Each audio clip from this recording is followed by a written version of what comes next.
In this clip, Bishop Barron is explaining the overlooked paths to grow in goodness and virtue.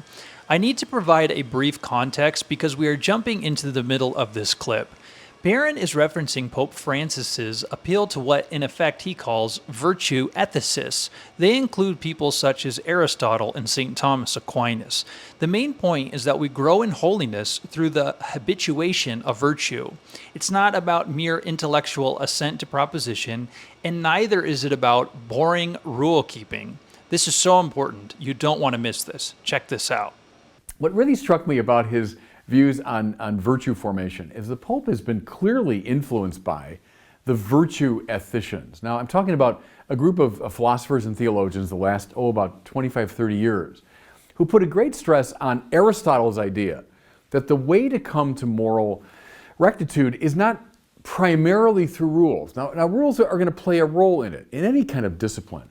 But primarily it's a question, Aristotle said long ago, of habituation, of repeated action that gets certain forms of life, not just into your mind like rules, but it really gets it into your body. And it's through this habituation that we come to moral goodness. Thomas Aquinas very much follows Aristotle here, and he is very much of a virtue ethician, I would say.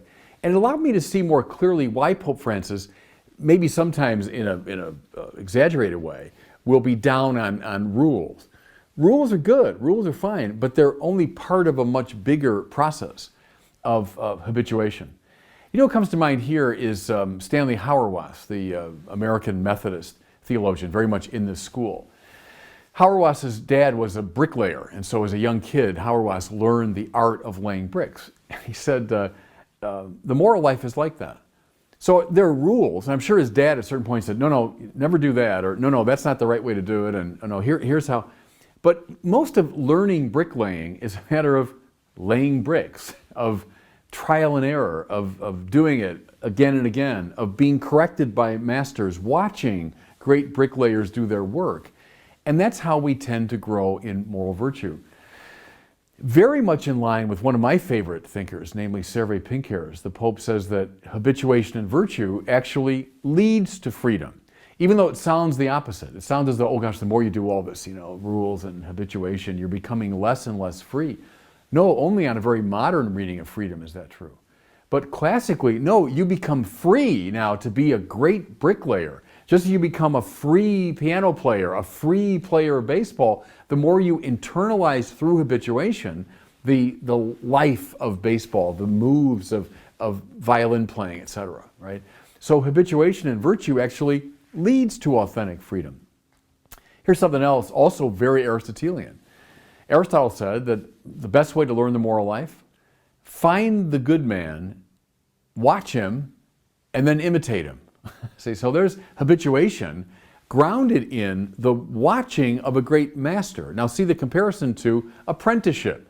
Someone learns to paint not by just reading the rule book of painting, but by watching a great painter, moving in, sharing the life of the great painter, as the apprentices in the Renaissance did, watching him in action and then imitating him.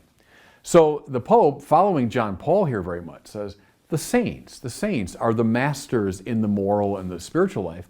We watch them, we imitate them, we become habituated. Now, here's a little, I'll call it Franciscan twist. Yes, the saints, these great moral exemplars, but Francis says, it's typical of him, sometimes it's even those who are a bit, compromised. Maybe they're not pure saints, but I can still learn something from the way that maybe in a halting way, they've embodied the life of virtue. What came right to my mind was Graham Greene's famous Whiskey Priest, from The Power and the Glory, that wonderful novel, where the hero, he really is a hero, but he's not a pure saint. I mean, he's not a flawless figure. He's deeply compromised.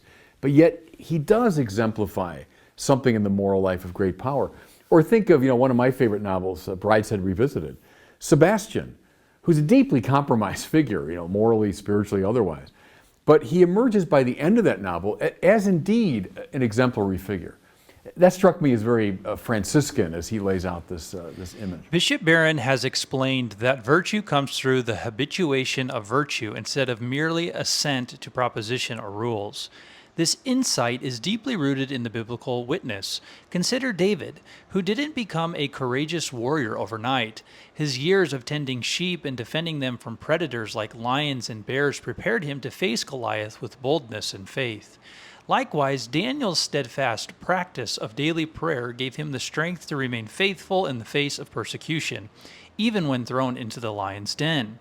The Bible consistently shows us that great acts of faith and virtue are not random or impulsive, but the result of a life shaped by the habitual trust and obedience to God. As Proverbs 22:6 reminds us, train up a child in the way he should go. Even when he is old, he will not depart from it.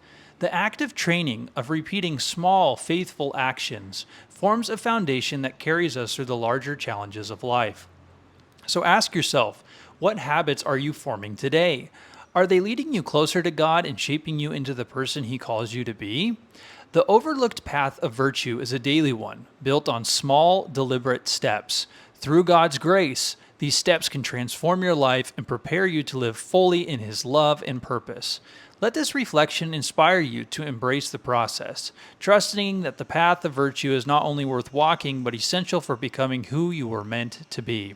That's all I have for this video. Please be sure to like and subscribe. And remember, Christianity is Christ, and without Christ, there is no Christianity. I'll see you in the next one. Peace.